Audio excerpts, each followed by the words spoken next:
사도신경으로 신앙 고백하시겠습니다. 나는 전능하신 아버지 하나님 천지의 창조주를 믿습니다. 나는 그의 유일하신 아들 우리 주 예수 그리스도를 믿습니다. 그는 성령으로 잉태되어 동정녀 마리아에게서 나시고 본디오 빌라도에게 고난을 받아 십자가에 못 박혀 죽으시고 장사된 지 사흘 만에 죽은 자 가운데서 다시 살아나셨으며 하늘에 오르시어 전능하신 아버지 하나님 우편에 앉아 계시다가 거기로부터 살아있는 자와 죽은 자를 심판하러 오십니다. 나는 성령을 믿으며 거룩한 공교회와 성도의 교제와 죄를 용서받는 것과 몸의 부활과 영생을 믿습니다. 아멘. 우리가 찬송가 401장 찬송 하나님께 드리겠습니다. 401장 찬송입니다.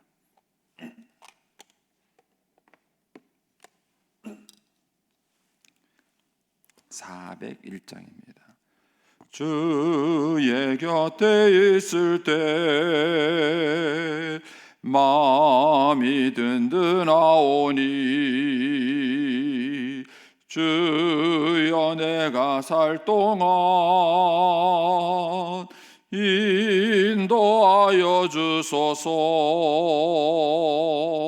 주여 주여 나를 인도하소서.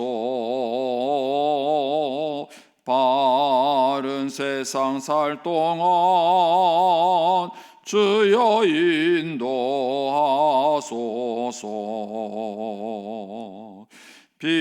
피난처인 예수여 세상 물결 엄할 때 크신 은혜 베푸사 나를 숨겨주소서. 주여 주여 나를 인도하소서. 빠른 세상 살 동안 주여 인도하소서. 세상 풍파 지난 후 영화로운 나라와 눈물 없는 곳으로 들어가게 하소서. 주여 주여 나를 인도하소서. 빠른 세상 살 동안 주여 인도하소서.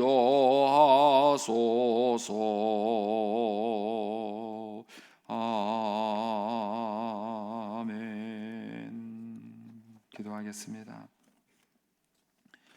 좋으신 아버지 하나님 은혜를 감사합니다. 지난 간밤에도 저희들을 주님 품 안에서 편히 쉬게 해주시고 또 이 새벽에도 저희들을 주 앞에 불러주심을 감사합니다. 오늘 저희들에게 새날 주시고 또 생명 주시고 건강 주셨는데 이 한 날도 주님과 더불어 동행하게 하시고 주를 기쁘시게 하는 한 날 되게 하여 주옵소서. 이 새벽에도 주님께 감사의 예물을 올려드립니다. 하나님의 은혜에 감사합니다. 또 1,000번째 예물과 11조 예물 주님께 드립니다. 하나님 아버지 믿음으로 순종으로 감사로 드리는 예물을 주님께서 기뻐 받으시며 약속하신 하늘의 복과 땅의 복으로 충만하게 채워 주시옵소서. 주의 은혜로 종의 가정들을 형통케 해주시며 그 자녀들을 축복하여 주시옵소서.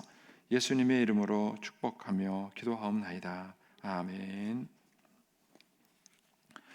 오늘 아침 말씀은 출애굽기 14장 15절에서 31절까지 말씀입니다.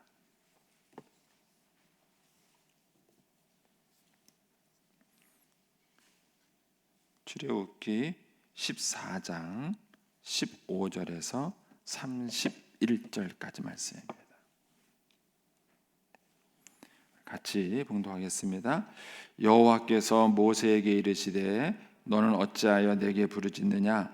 이스라엘 자손에게 명령하여 앞으로 나아가게 하고 지팡이를 들고 손을 바다 위로 내밀어 그것이 갈라지게 하라. 이스라엘 자손이 바다 가운데서 마른 땅으로 행하리라. 내가 애굽 사람들의 마음을 완악하게 할 것인즉 그들이 그 뒤를 따라 들어갈 것이라. 내가 바로와 그의 모든 군대와 그의 병거와 마병으로 말미암아 영광을 얻으리니 내가 바로와 그의 병거와 마병으로 말미암아 영광을 얻을 때에야 애굽 사람들이 나를 여호와인 줄 알리라 하시더니 이스라엘 진 앞에 가던 하나님의 사자가 그들의 뒤로 옮겨가매 구름 기둥도 앞에서 그 뒤로 옮겨 애굽 진과 이스라엘 진 사이에 이르러 서니 저쪽에는 구름과 흑암이 있고 이쪽에는 밤이 밝음으로 밤새도록 저쪽이 이쪽에 가까이 못하였더라. 모세가 바다 위로 손을 내밀매 여호와께서 큰 풍이 밤새도록 바람을 물러가게 하시니 물이 갈라져 바다가 마른 땅이 된지라. 이스라엘 자손이 바다 가운데를 육지로 걸어가고 물은 그들의 좌우에 벽이 되니 애굽 사람들과 바로의 말들 병거들과 그 마병들이 다 그들의 뒤를 추격하여 바다 가운데로 들어오는지라. 새벽에 여호와께서 불과 구름 기둥 가운데서 애굽 군대를 보시고 애굽 군대를 어지럽게 하시며 그들의 병거 바퀴를 벗겨서 달리기가 어렵게 하시니 애굽 사람들이 이르되 이스라엘 앞에서 우리가 도망하자. 여호와가 그들을 위하여 싸워 애굽 사람들을 치는도다. 여호와께서 모세에게 이르시되 내 손을 바다 위로 내밀어 물이 애굽 사람들과 그들의 병거들과 마병들 위에 다시 흐르게 하라 하시니 모세가 그 손을 바다 위로 내밀매 새벽이 되어 바다의 힘이 회복된지라.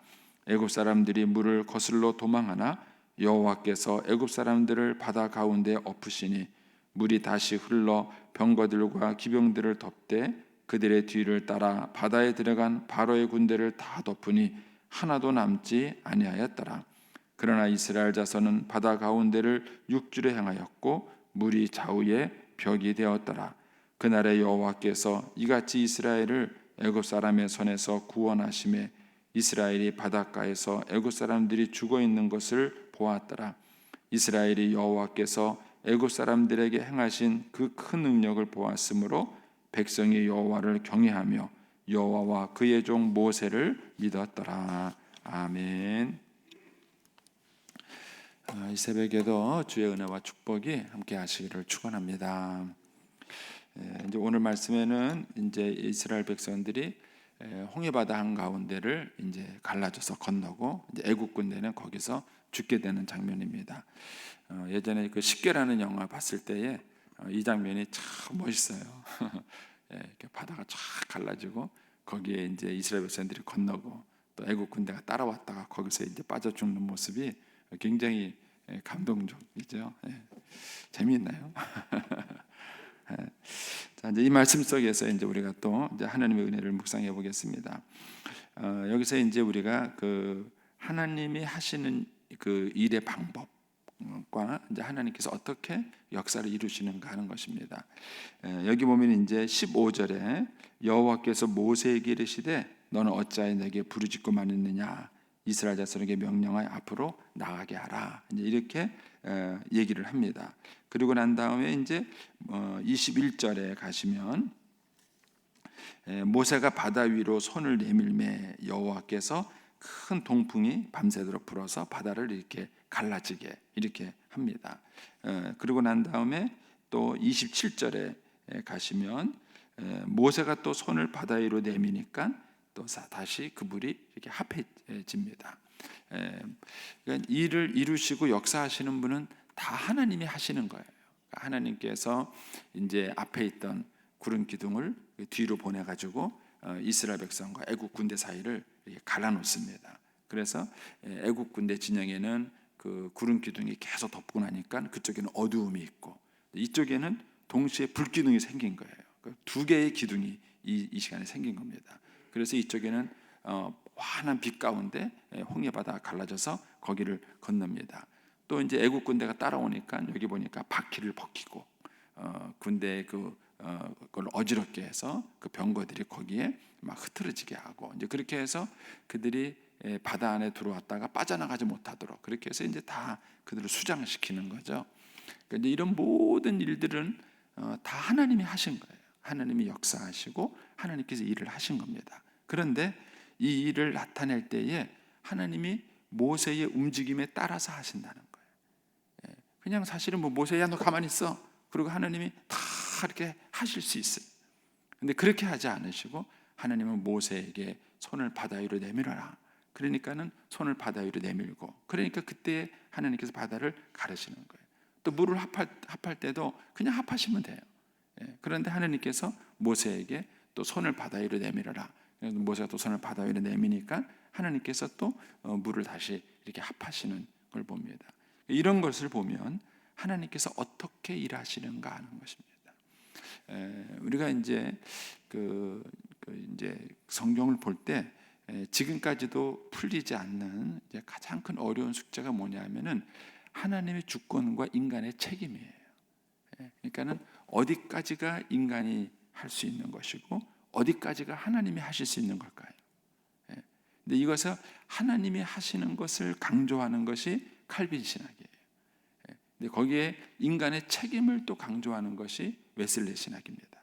근데 이게 큰 이제 차이를 이제 갖고 오는데 이제 이게 굉장히 큰 다름을 갖고 와요. 뭐 그걸 제가 아침에 다 설명하기는 그렇고 어느 쪽은요. 예를 들어서 하나님의 은혜를 강조하다 보면은요, 인간의 책임이 사라지게 돼요.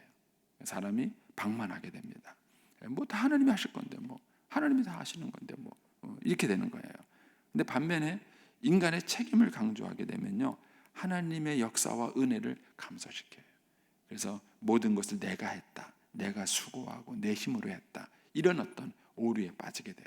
근데 이 두 개를 이제 신학적으로 설명하려고 오랜 세월 노력을 했지만은 이게 이제 설명하기가 그렇게 쉽지만은 않습니다. 근데 이제 이것을 잘 깨닫는 사람이 신앙이 건강해지는 거예요. 그러니까는 모든 걸 하나님이 하신다고 생각하는 사람은 자기의 책임을 다하지 않아요. 인간의 노력을 하지 않습니다. 또 반면에 우리가 해야지 이렇게 생각하는 사람은 하나님이 역사하시는 것에 대해서 간과해져요. 그래서 교만하게 되거나 사람을 무시하게 되거나 그렇게 하게 돼요. 이 둘의 적절한 균형을 갖는 그 인격이 이 신앙에 굉장히 중요한 거예요. 근데 하나님이 여기서 일을 하시는데 사실은 모세가 한 게 뭐가 있어요? 모세가 뭐 손 뻗었다고 해서 바다가 갈라지겠습니까? 그러니까는 하나님이 다 하신 거예요. 근데 그럼에도 불구하고 이 과정에서 모세가 부르짖는 기도도 있었고 손을 지팡이를 들고 손을 앞으로 내미는 것도 있었고 이런 모세의 어떤 활동이 있었던 거예요. 그리고 그런 활동에 맞춰서 또 하나님이 마치 모세가 시키는 대로 하듯이 하나님이 움직이세요. 그러나 사실 시킨 것은 하나님이 모세를 시킨 것이지 모세가 하나님을 시킨 게 아니에요. 그런데 겉으로 이렇게 드러나는 장면을 보면은 마치 모세가 기도하고 모세가 손을 뻗고 그러니까는 역사가 일어난 것처럼 그렇게 눈에 보여요. 요 사이에 적절한 균형과 좋아요. 그래서 하나님은 지금도 일을 하실 때에 모세 같은 사람을 통해서 일을 하신다는 겁니다. 이 부분을 간과하면은 넘어지게 되는 거예요. 예를 든다면 자녀들은 부모를 간과해서는 하나님의 은혜를 벗어나지 못합니다. 그러니까는 하나님께서는 부모를 통해서 자녀들을 축복하시는 거예요. 그렇기 때문에 부모들은 자녀들이 하나님께 축복받기를 원하신다면 부모의 권위하에 크도록 자녀들을 훈련시키셔야 돼요. 그런데 자녀들이 부모를 거역한다는 얘기는 하나님을 거역한다는 뜻이에요. 그래서 옛말에 그런 말이 있죠. 부모를 대적하고 잘된 자식이 있나요? 여러분들이 결코 부모의 권위를 벗어나서는 잘된 자식이 없어요. 이 사실을 안다면 이제 부모의 책임과 자녀의 역할 사이에 갈등이 있는 것입니다. 자, 부부 사이에서도 마찬가지예요. 그러니까 하나님께서 일을 하시는데 남편을 통해서 일하는 것과 아내를 통해서 일하시는 것이 있어요. 근데 그 역할을 혼돈하면 마치 내가 다 하는 것처럼 착각하는 거예요. 그거는 하나님의 권한을 월권하는 것입니다. 그래서 우리가 하나님께서 일을 하실 때에는 반드시 하나님의 대리자를 세워서 일을 하신다는 거예요. 우리가 이제 교회에 있어서도 마찬가지입니다. 하나님께서 이 부여중앙교회를 세워가고 섬기시는데 주의 종이라는 사람들을 사용하시는 거예요. 근데 여러분들이 만일 눈앞에 보이는 사람만 생각하신다면 그게 믿음이 없는 거예요. 여기서는 모세가 모든 것을 움직이는 것처럼 보여요. 그러나 실제 움직이시는 분은 하나님이세요. 그러니까 하나님께서 이 모든 것을 이루시고 역사하시고 일을 행하시는 거예요. 그러나 전면에는 누가 보이는가? 하나님이, 모세가 보이는 거예요. 그래서 지금도 하나님께서 어떤 일과 역사를 이룰 때 마찬가지입니다. 그러면 내가 이제 자녀들을 위해서 기도합니다. 그렇게 했을 때 내가 해야 될 아버지로서의 역할이 있는 거예요. 내가 기도만 한다고 해서 자녀가 저절로 크는 게 아니에요. 기도만 하는 사람은 마치 뭐가 똑같으냐면은 하나님이 다 알아서 하니까 나는 할 일이 없다 이렇게 생각하는 거 똑같은 거예요. 근데 모세가 할 일이 있는 거예요. 손을 내밀어야 되고 기도해야 되고, 여기 보면은 10절에 보면 15절에 보면 이렇게 말하죠. 너는 어찌하여 내게 부르짖느냐? 이스라엘 자손에게 명령하여 앞으로 나가게 하라. 이렇게 얘기를 해요. 이 지시를 모세가 해야 되는 거예요. 이스라엘 백성들한테 자, 너희 두려울 때 뭐 다 짐을 싸들고 앞으로 나가자 이렇게 지시하고 진도하고 이것을 이끌어 가야 되는 거예요. 이것을 해야 하나님의 역사가 그 가운데 임하시게 되는 거예요. 그래서 이 하나님의 은혜와 인간의 책임 사이에 적절한 균형인 거죠. 그래서 우리가 자녀들을 위해서 기도는 하되 부모가 해야 될 역할을 다 해야 되는 거예요. 그러면서 하나님께서 그 가운데 역사하시는 거예요. 그래서 우리의 삶 가운데 하나님의 일하심과 인간의 책임 사이에 이 절묘한 이 섞인 거예요. 그래서 우리가 뭐라 그래야 되냐면은 내가 열심히 일을 해놓고도 물어보면 이건 하나님이 하셨습니다 이렇게 말을 해야 되는 거예요. 이해가 되시나요? 네. 이 원리가 여기에 보면은 잘 나타나 있는 것입니다. 그래서 하나님께서 이렇게 이제 일을 하시는 이유 중에 하나가 뭐냐면 거기에 이제 31절에 한번 가보시면 이런 얘기를 하시죠. 이스라엘이 여호와께서 애굽 사람들에게 행하신 그 큰 능력을 보았으므로 백성이 여호와를 경외하며, 그다음 뭐가 나옵니까? 여호와를 믿었더라. 이렇게 말하지 않고 여호와와 그의 종 모세를 믿었더라 이렇게 말해요. 하나님께서 이스라엘 백성들을 축복하실 때 모세의 권위를 세워주시는 거예요. 그러니까 하나님이 모세의 권위를 세워주지 않으시면 모세가 권위가 쓰질 않아요. 그런데 하나님이 모세의 권위를 세워주시고 그리고 모세를 통해서 하나님이 일을 하시는 겁니다. 그래서 마찬가지입니다. 우리가 가정에서 부모의 역할을 할 때 하나님께서 부모의 역할을 할 수 있도록 하나님이 부모에게 힘을 주세요. 그것이 물질적인 축복이든 지혜의 축복이든 어느 축복이든 간에 하나님께서 부모로 하여금 그 자녀들 앞에서 부모의 권위를 할 수 있도록 하나님께서 힘을 주시는 거예요. 이게 하나님이 일하시는 방법이신 겁니다. 그래서 우리가 어떤 리더와 주의 일을 할 때 반드시 기억할 것은 뭐냐면 그것이 하나님의 뜻인가에 대한 문제일 뿐이고, 그것이 하나님의 뜻이라면 하나님이 그 일을 감당할 수 있는 모든 것들을 주시는 거예요. 그래서 그 일을 하게 하시는 겁니다. 모세가 마찬가지죠. 모세가 이 자리에 와서 이 모든 것들을 할 수 있던 것은 하나님이 다 하시는 거예요. 뒤에서 하나님이 다 하시는 거예요. 모세는 뭐예요? 앞에서 보이지 않는 하나님의 그 대리자 역할만 모세가 충실하게 하는 거예요. 근데 그걸 충실하게 하면은 하나님이 모세가 그 일을 할 수 있도록 그 모든 것들을 다 후원해 주셔서 역사하신다는 것이죠. 근데 이 원리가 그것이 가정 안에서든 교회 안에서든 우리가 일반 사회에서든 그 원리는 똑같다는 것입니다. 그러니까 하나님이 뜻 가운데 우리가 서서 그 일을 행하느냐 하는 것입니다. 그리고 그 일을 행하게 있을 때 하나님께서 실제 그 일을 역사하시면서 다 일을 이루시는 거예요. 그리고 일을 행하는 나는 어떻게 되냐면은 하나님께서 역사하심을 믿고 내가 내 할 일을 다 해야 되는 거예요. 기도하는 일과 손을 내미는 일과 백성을 통솔해서 앞으로 가게 하는 일과 이 모든 일들을 다 해야 되는 거예요. 그것을 할 때 하나님께서 그 가운데서 역사를 이루시고 진행하신다 하는 것들을 하나님께서 이 출애굽 사건에 이루시는 것을 보면서 느끼는 것입니다. 그다음에 이제 또 하나 이제 여기서 보면 하나님이 그 큰 역사를 많이 일으키시죠. 19절 먼저 보시면 이스라엘 진 앞에 가던 하나님의 사자가 그들의 뒤로 옮겨갔습니다. 이 하나님의 사자가 어떤 형태로 나타났습니까? 구름 기둥으로 나타난 거예요. 그러니까 이 구름 기둥은 단순한 구름 기둥이 아니라 하나님의 사자가 눈에 보이는, 우리 눈에 보이는 어떤 현상으로 나타난 것이죠. 그러니까는 앞에서 인도하던 구름 기둥이 갑자기 뒤로 훅 옮겨가지고 그것이 뭡니까? 이스라엘과 애굽 진 사이에 쓴 것입니다. 20절에 가시면 애굽 진과 이스라엘 진 사이에 이르러 서니 그랬습니다. 애굽과 이스라엘 진을 다 가른 것입니다. 그래서 더 이상 애굽의 군대가 이스라엘 백성에게 접근하지 못하도록 하나님 막으신 거예요. 그래가지고 이쪽에는 밤이 밝음으로 저쪽에는 구름과 흑암이 있고 이쪽에는 밤이 밝음으로 밤새도록 저쪽이 이쪽에 가까이 못하도록 역사했습니다. 여러분, 이런 역사가 만약에 오늘 일어난다면 그러고도 쫓아가고 싶겠어요? 여러분 생각해 보세요. 구름 기둥이 확 갑자기 저 앞에 있던 구름이 확 아무리 자연 현상이라고 자기들이 이해한다 할지라도 이런 게 갑자기 확 나타나서 이 이스라엘 진영과 애굽 진영 사이를 확 갈랐어요. 그래갖고 이스라엘 군대가 더 이상 못 가도록 말해요. 그 10개라는 영화에 보면은 구름 기둥으로 표현하지 않고 불 기둥으로 표현합니다. 그 앞에 있던 불 기둥이 바로 왕 앞으로 확 옮겨 붙어요. 옮겨 붙으면서 그 불이 확 하니까는 그 뭡니까? 그 말들이 그 마차를 끄는 말들이 확 오다가 거기서 딱 멈춰서서 더 이상 앞으로 못 가는 그런 상황이 벌어져요. 그러면 그런 일을 경험해서 저 앞에 이스라엘 군대는 자꾸 도망가고 있고 자기네들 못 가는 거예요. 그러다가 이제 이 구름이 사라졌어요. 그러니까 벌써 이스라엘 군대는 바다 건너 저쪽 가고 있는 거예요.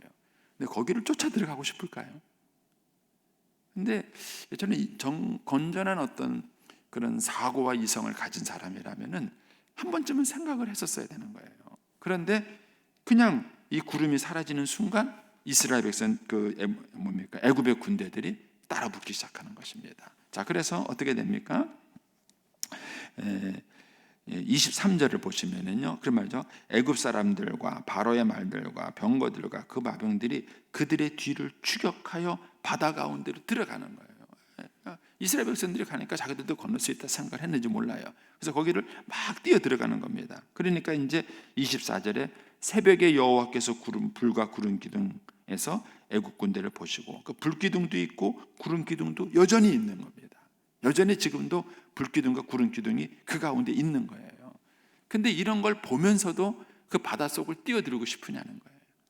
그러니까 하나님이 이스라엘 애굽 군대가 바다에 다 들어올 때까지 기다린 거예요. 기다렸다가 그들이 다 들어오니까 그때부터 이제 병거가 막 어그러지기 시작하는 것이죠. 그러니까 그 다음에 이렇게 말합니다. 거기에 26절에 아니죠. 24절입니다. 죄송합니다.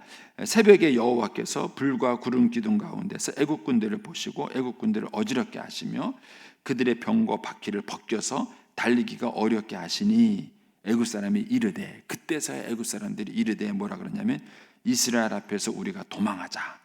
여호와가 그들을 위하여 싸워 애굽 사람을 치는도다.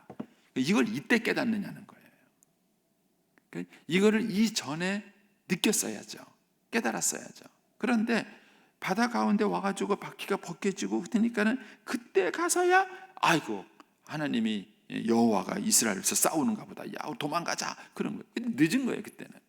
그러니까 하나님이 다 수정해서 그들을 죽여버리는 것입니다. 이제 이 사건이 우리에게 보여주는 것은 인간의 미련함입니다.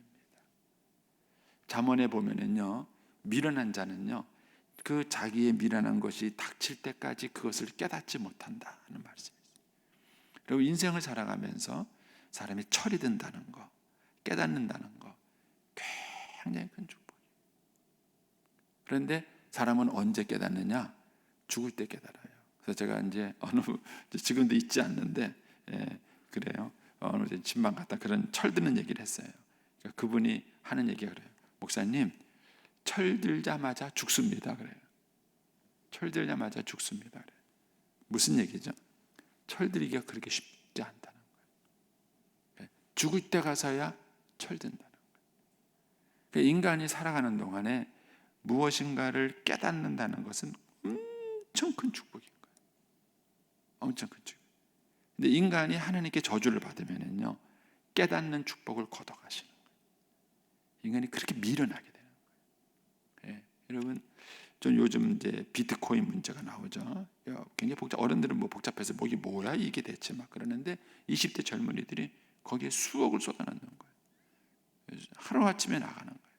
예, 이게 멀리 있는 게 아니에요. 여러분 주변에 있어요. 근데 사람들이요, 그렇게 뉴스에서 그게 나도요, 또 투자를 해요. 그러다 또 투자를 합니다. 깨닫지를 못하는 거예요. 그래서 큰 축복이 뭐냐면은 깨닫는 축복이에요. 예, 이거를 깨닫고 철든다는 것이 얼마나 큰 축복인지 모릅니다. 그래서 이것 때문에 우리가 자녀들을 위해서 기도하는 것입니다. 우리의 자녀들이 젊은 시절부터 하나님의 말씀을 읽고 그 하나님의 말씀을 듣고 그 하나님의 말씀에서 깨닫는다면 엄청 축복을 얻는 거예요. 근데 사람들이 그걸 언제 깨닫느냐? 망할 때 깨달아요. 망할 때까지. 건강 다 잃고 깨달아요. 재산 다 잃고 깨달아요. 사람 다 잃어버리고 깨달아요. 너무 미련한 거예요. 예. 더 놀라운 사실은요, 저 사람이 넘어지는 걸 보면서도 못 깨달아요. 그리고는 자기가 넘어질 때야 깨닫는 거예요. 저는 이제 목회 현장에서도 이거를 참 많이 봐요. 뭐 이 방송 때문에 뭐 이런 얘기를 다 말씀드리긴 그렇고 너무 봐요. 어떻게 저럴 수 있지? 이런 생각이 들어요. 그런데 하나님이 그거를 나한테는 깨닫게 해줬다는 거, 이게 엄청 축복인 것입니다. 그러니까 이스라엘, 여기 애굽의 그 군대들이 10가지 재앙을 이미 봤어요. 그러면은 그 10가지 재앙 속에서 그들이 깨달았어야 되는데 못 깨달은 거예요. 그래서 10가지 추적을 했어요. 추적을 해가지고 또 구름 기둥과 불 기둥이 자기들의 걸음을 막고 있다는 사실을 본 거예요. 그리고 홍해 바다가 갈라지는 게 그게 그렇게 자연스러운 일인가요? 근데 그런 것들을, 그런 엄청난 일들을 그들이 계속 봐요. 근데도 하나님의 홍해 바다를 덮을 때까지 전혀 깨닫지 못하는 거예요. 근데 이것이 나중에 이스라엘 백성에게도 똑같은 모습을 보는 겁니다. 이스라엘 백성들이 이후에도요, 출애굽 세대가 다 죽게 되는 이유가 뭐냐? 이렇게 하나님이 수많은 기회를 주고 기적들을 경험케 했는데도 불구하고 여전히 깨닫지 못하는 거예요. 여전히 깨닫지. 그래서 결국은 출애굽 세대는 가나안 땅에 못 들어가는 겁니다. 그리고 만나 세대가 가나안 땅에 들어가는 것입니다. 그래서 우리가 자녀들에게 줄 큰 축복이 있다면 깨닫는 거예요. 그 안타까운 마음을 표현한 것이 잠언이에요. 그래서 잠언에 내 아들아, 이 아비가 하는 말을 귀담아 들어라. 이 아비의 충고를 네 가슴속에 담아둬라. 이것이 너한테 보약이 될 것이고, 이것이 너한테 재물이 될 것이고, 이것이 너한테 생명이 될 것이다. 그 얘기를 수없이 얘기하는 거예요. 근데 그 잠언의 그 아버지가 그렇게 아들에게 내 아들아, 내 아들아, 내 말에 귀를 기울이고 내 생각에 기울이라는 얘기를 그렇게 얘기를 하는데도 불구하고 그 아들은 깨닫지 못하는 거예요. 그래서 이런 면에서 우리가 자녀들을 위해서 이 깨달을 수 있도록 기도를 해주고, 그리고 그 자녀들이 이 깨달음을 얻을 수 있도록 우리가 끊임없이 자녀들을 권면하고 그 훈련을 시키는 것입니다. 그래서 자녀들이 하나님 말씀을 듣고 그 말씀을 깨닫는다는 것, 이거는 엄청 큰 축복이에요. 엄청 큰 축복입니다. 예, 설교를 목회자가 이렇게 할 때 그 말씀을 듣고 깨닫는 사람이 있어요. 예, 깨닫지 뭐 백날 들어도 못 깨닫는 사람이 있습니다. 예, 근데 깨달을 수 있다는 것은 엄청 큰 축복인 것이죠. 자, 다시 31절을 또 보겠습니다. 예, 거기 보면 이런 말이죠. 이스라엘이, 그러니까 주어가 이스라엘이에요. 이스라엘이 여호와께서 애굽 사람들에게 행하신 그 큰 능력을 보았으므로, 이스라엘이 보았으므로 백성이 여호와를 경외하며 여호와 그의 종 모세를 믿었더라. 이런 말이에요. 믿었더라. 자, 여기서 우리가 깨닫는 게 그거예요. 기적 전에 믿느냐, 기적 후에 믿느냐. 모세는 기적 전에 믿었어요. 그래서 너희는 하나님을 믿고 두려워하지 말라. 너희는 가만히 있어서 오늘날 너희를 위하여 싸우시는 하나님을 보라. 이렇게 말을 합니다. 그러니까 모세는 이 홍해바다의 기적이 일어나기 전에 하나님을 믿었어요. 이스라엘 백성은 그때 원망했어요. 막 불평했어요. 그러고 난 다음에 이 기적을 보고 나니까 그때서야 믿었다, 이렇게 말하는 겁니다. 인생의 차이도 여기서 오는 겁니다. 믿고 나가느냐, 그 다음에 다 인생을 살고 난 다음에 죽을 때 믿느냐는 거예요. 죽을 때 믿느냐. 우리가 죽기 전에 예수 믿는 거 축복입니다. 예수 믿는 게 참 어려워요. 그렇게 쉬울 것 같은데 어려워요. 전도를 해보면은요, 이게 왜 이렇게 못 믿는지 몰라요. 특히 이제 임종을 앞두고 막 이렇게 기도를 부탁하는 분들 하고 가보면요, 그게 믿을 수 있을 것 같은데 그렇게 안 믿어지나 봐요. 그렇게 안 믿어지나 봐요. 여러분, 저와 여러분이 기적 전에 믿는다는 건 엄청 축복인 거예요. 근데 이스라엘 백성들의 미련함은 기적 전에 믿음을 갖고 있지 못했다는 것입니다. 그래서 결국은 가데스 바나에 가서 못 믿은 거예요. 그래서 결국 그들은 축복을 놓친 것입니다. 그러나 그 기적 전에 믿음을 갖는다면 후에 훨씬 더 큰 믿음을 그들이 소유하게 되는 것입니다. 저와 여러분이 그 믿음을 가질 수 있게 되기를 축복합니다. 아브라함의 믿음이라는 것은 갈 바를 알지 못하고 나갔다는 것, 그리고 하나님이 지시한 땅, 앞으로 지시할 땅이죠. 그것을 믿고 나갔다는 것입니다. 이 믿음이 오늘도 저와 여러분을 승리의 길로 이끌어 주실 것을 믿습니다. 기도하겠습니다.